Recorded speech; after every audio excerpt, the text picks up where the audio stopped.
अहिल्यानगर जिल्ह्यातील सिस्पे trades investment आणि Infinity Beacon या कंपन्यांनी गोरगरिबांच्या शेतकऱ्यांच्या काही व्यावसायिकांच्या मेहनतीच्या कमाईवरती डल्ला मारत सुमारे 1000 कोटीहून अधिक रकमेची फसवणूक केल्याचा धक्कादायक प्रकार आता समोर आला आहे। त्या प्रकारचा आरोप देखील सुजय विखे माजी खासदार यांनी केलेला आहे। या घोटाळ्याने पारणे, श्रीगोंदा आणि शेवगाव तालुक्यातील हजारो गुंतवणूकदारांचं आर्थिक कंबरड मोडलं आहे। याचबरोबर अहिल्यानगर जिल्ह्यातील काही क्षेत्र आणि पुणे आणि आसपासच्या काही जिल्ह्यांत देखील हा प्रकार घडलाय। विशेष म्हणजे माजी खासदार सुजय विखे पाटील यांनी स्थानिक खासदार असलेले निलेश लंके यांचे नाव न घेता त्यांच्यावर या घोटाळ्याशी संबंध असल्याचा गंभीर स्वरूपाचा आरोप केलाय। या आरोपांमुळे अहिल्यानगरच्या राजकीय वातावरणात उलटसुलट अशा चर्चा देखील सुरू आहेत। सिस्पे घोटाळ्याचा मायाजाल किंवा त्या घोटाळ्याचा जो काही प्रकरण आहे ते आणि त्यामागील राजकीय संदर्भ यांचे सखोल विश्लेषण आणि या प्रकरणाचा आढावा या व्हिडिओच्या माध्यमातून घेणार आहोत। नमस्कार, मी सुनील कोल्हे पाटील आणि आपण पाहताय Sahyadri Express. Sispe, Finowealth India, Trends Investment Private Limited आणि इन्फिनिटी बिकॉन मल्टीस्टेट या कंपन्यांनी 2022 पासून अहिल्यानगर जिल्ह्यात आणि पारनेर, श्रीगोंदा, शेवगाव आणि नगर शहरासह पुणे जिल्ह्यातील काही भागात शेअर बाजारात गुंतवणुकीच्या नावाखाली मोठ्या प्रमाणात आर्थिक फसवणूक केली। या कंपन्यांनी दरमहा 10 ते 15% परतावा आणि अल्पावधीत गुंतवणूक दामदुप्पट किंवा दुप्पट देण्याचे आमिष दाखवलं होतं। पंचतारांकित हॉटेलांमध्ये दिमागदार सादरीकरण, आकर्षक ऑफर्स आणि स्थानिक एजंटांच्या माध्यमातून विश्वास देखील संपादन करत या कंपन्यांनी हजारो गुंतवणूकदारांना आपल्या मायाजालात ओढलं होतं। पारनेर तालुक्यातील 21,361 गुंतवणूकदारांनी सुमारे 450 कोटी रुपये तर श्रीगोंद्यात 400 कोटींहून अधिक रकमेची गुंतवणूक केल्याचा अंदाज वर्तवला जात आहे। एकूण रकमेचा आकडा 1000 कोटीहून अधिक असल्याची चर्चा आहे। या कंपन्यांनी सुरुवातीला काही महिने 10-11% जी काही व्याज परतावा आहे तो व्याज परतावा देऊन गुंतवणूकदारांचा जो विश्वास आहे तो संपादन केला। मात्र त्यानंतर परतावा देणं काही दिवसानंतर किंवा काही महिन्यांनी बंद झालं आणि कंपन्यांनी कार्यालये बंद करून गायब होण्याची पद्धत अवलंबली। सॉफ्टवेअर दुरुस्ती, परकीय चलनात शेअर्स हस्तांतरित होत असल्याचं कारण सांगत गुंतवणूकदारांना झुलवत ठेवलं गेलं। विविध कारणं देण्यात आली। या प्रकरणात सुपा पोलीस ठाण्यात 1 ऑगस्ट 2025 रोजी देखील कंपनीच्या संचालक मंडळावरती गुन्हा दाखल झाला। यात मॅनेजिंग डायरेक्टर अगस्त मिश्रा, संचालक राहुल काळोखे, गौरव सुखदेव, प्रसाद कुलकर्णी, सचिन खडतरे, चेतन धर, AIT मिश्रा आणि मार्केटिंग डायरेक्टर नवनाथ जगन्नाथ अवताडे यांच्यावरती फसवणुकीचा गुन्हा देखील नोंदवण्यात आला। यापूर्वी श्रीगोंदा आणि तोफखाना पोलीस ठाण्यातही या कंपन्यांविरुद्ध गुन्हे दाखल झाले आहेत। तपास आर्थिक गुन्हे शाखेकडे सोपवण्यात आला असून पोलीस निरीक्षक ज्योती गडकरी या प्रकरणाचा तपास करत असल्याचं म्हटलं जात आहे।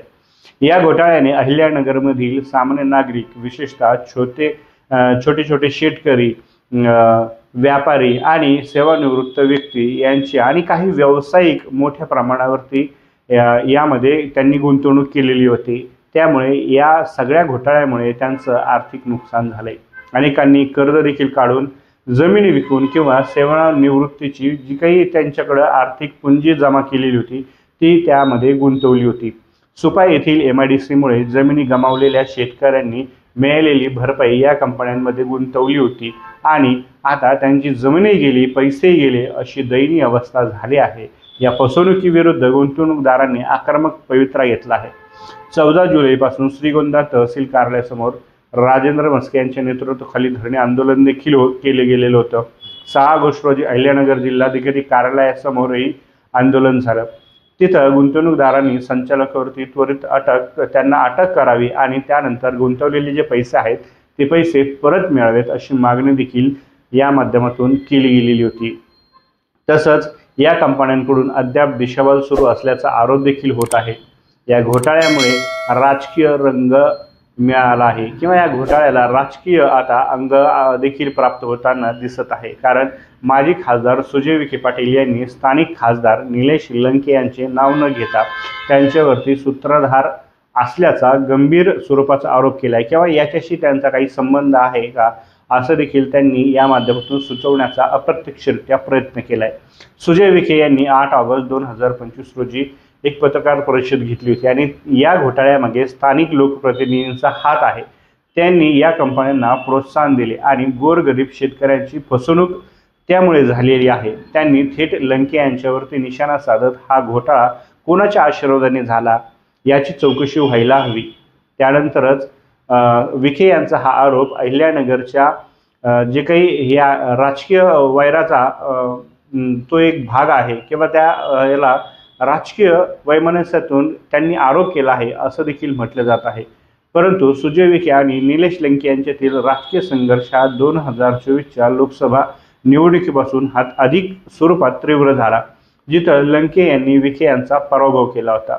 विखे यांनी या घोटाळ्याचा मुद्दा उपस्थित करून लंकेच्या प्रतिमेला धक्का देण्याचा एक प्रकारे हा प्रयत्न केलेला आहे। तथापि त्यांनी ठोस पुरावे सादर केलेले नाहीत, ज्यामुळे हा आरोप राजकीय दृष्ट्या प्रेरित असल्याचं किंवा राजकीय दृष्टिकोनातून केला गेला असल्याचं देखील म्हटलं आहे किंवा तशी टीका देखील होत आहे। त्यानंतर खासदार निलेश लंके यांनी देखील विखे यांचे हे जे काही आरोप केलेले आहेत त्या आरोपांना निराधार आणि वैयक्तिक हव्यासापोटी केलेले असल्याचं देखील सांगत हे सगळे काही आरोप आहेत ते फेटाळून लावले आहेत। लंके यांनी एका मुलाखतीत म्हटलं होतं की मी स्वतः गोरगरिबांसाठी काम करतो, माझ्यावर असे खोटे आरोप करून जनतेची दिशाभूल केली जात आहे आणि त्यानंतर या घोटाळ्याची निष्पक्ष अशी चौकशी देखील व्हावी आणि दोषींवरती कठोर कारवाई व्हावी। लंके यांनी गुंतवणूकदारांना पाठिंबा दर्शवत त्यांना न्याय मिळवून देण्यासाठी आपण प्रयत्न करणार असल्याचं देखील त्यांनी आश्वासन दिलं होतं। हा जो काही घोटाळा आहे आणि त्यावरील जो राजकीय आरोप यांनी अहिल्यानगरच्या राजकीय आणि सामाजिक दोन्ही वातावरण जे आहे ते त्यामुळे एक संभ्रमावस्था निर्माण झाली आहे किंवा त्याचा तणाव देखील निर्माण होताना दिसत आहे। विखे आणि लंके यांच्यातील हे शाब्दिक युद्धामुळे स्थानिक पातळीवरती त्यांच्या कार्यकर्त्यांमध्ये, नागरिकांमध्ये, समाजामध्ये तणाव वाढण्याची शक्यता आहे। यापूर्वी अहिल्यानगरमध्ये राजकीय वैरामुळे हिंसक काही घटना देखील घडलेल्या असून या प्रकरणामुळे पुन्हा अशा काही घटनांची भीती देखील व्यक्त केली जात आहे। सामाजिक दृष्टिकोनातून पाहिलं तर या घोटाळ्याने सामान्य नागरिकांचा आर्थिक संस्थांवरील जो काही विश्वास आहे तो विश्वास डळमळीत झाला आहे। अनेकांनी कर्ज काढून किंवा आपली जी काही जमीन विकून म्हणा किंवा जी काही रोजगारातून जी काही जमापुंजी आहे ती जमापुंजी गुंतवली असल्यानं त्यांचे आर्थिक भवितव्य यामुळे धोक्यात आलेलं आहे। विशेषतः ग्रामीण भागातील जे शेतकरी आहेत आणि छोटे व्यापारी आहेत त्यांचे मोठ्या प्रमाणावरती यामुळे नुकसान झालेलं आहे। या घोटाळ्याने स्थानिक अर्थव्यवस्थेवर देखील विपरीत असे परिणाम होण्याची दाट शक्यता आहे। सुपा, श्रीगोंदा या ठिकाणी पोलीस ठाण्यात त्या प्रकरणी याअगोदरच गुन्हे दाखल झालेले असले तरी यामागील सूत्रधार अद्याप देखील फरार आहेत। आर्थिक गुन्हे शाखेकडून तपास सुरू असला तरी पोलिसांनी अद्याप ठोस अशी कारवाई यामध्ये केलेली नाही, ज्यामुळे गुंतवणूकदारांमध्ये देखील एक संताप या प्रकरणात आहे। काहींनी पोलीस आणि स्थानिक प्रशासन यांच्यातील अर्थपूर्ण संबंध असल्याचा देखील थेटपणे आरोप देखील केलेला आहे, ज्यामुळे फरार संचालकांना पकडण्यात अपयश येत असल्याचा गंभीर स्वरूपाचा आरोप देखील होत आहे। न्यायालयाने या प्रकरणात गुन्हे दाखल करण्याचे आदेश दिले असून सुपा पोलीस ठाण्यात नवनाथ अवताडे आणि त्यांच्या साथीदारांविरुद्ध गुन्हा देखील या संदर्भात नोंदवला गेलेला आहे किंवा दाखल करण्यात आलेला आहे। तथापि गुंतवणूकदारांना त्यांचे जे पैसे आहेत ते पैसे परत मिळण्याची शक्यता कमी आहे, कारण कंपन्यांनी गोळा केलेली जी काही रक्कम आहे, कोट्यवधीची रक्कम आहे, ती परदेशी खात्यांमध्ये हस्तांतरित केल्याची शक्यता आहे। सिस्पे, ट्रेंड्स आणि इन्फिनिटी बिकॉन या घोटाळ्याने अहिल्यानगरमधील आणि पुणे जिल्ह्यातील काही नागरिकांचं किंवा सामान्य नागरिकांचं, शेतकऱ्यांचं, त्या व्यापाऱ्यांचं आर्थिक नुकसान तर केलंच आहे, पण राजकीय वातावरणही त्या निमित्तानं तापलेलं आहे। माजी खासदार सुजय विखे पाटील यांचे जे निलेश लंके यांच्यावरील जे आरोप आहेत हे राजकीय वैराचा एक भाग असले तरी देखील या घोटाळ्याची व्याप्ती आणि त्याचा सामान्य जनतेवरती झालेला परिणाम हा गंभीर स्वरूपाचा आहे। पोलीस आणि संबंधित प्रशासन यांनी या प्रकरणाची सखोल चौकशी करून दोषीवरती कठोर कारवाई करणं आवश्यक आहे, अन्यथा सामान्य नागरिकांचा व्यवस्थेवरील विश्वास आणखी कमी होईल। हा घोटाळा केवळ आर्थिक फसवणुकीपुरता मर्यादित नसून तो सामाजिक आणि राजकीय विश्वासांच्या संकटांचं एक प्रतीक देखील आहे.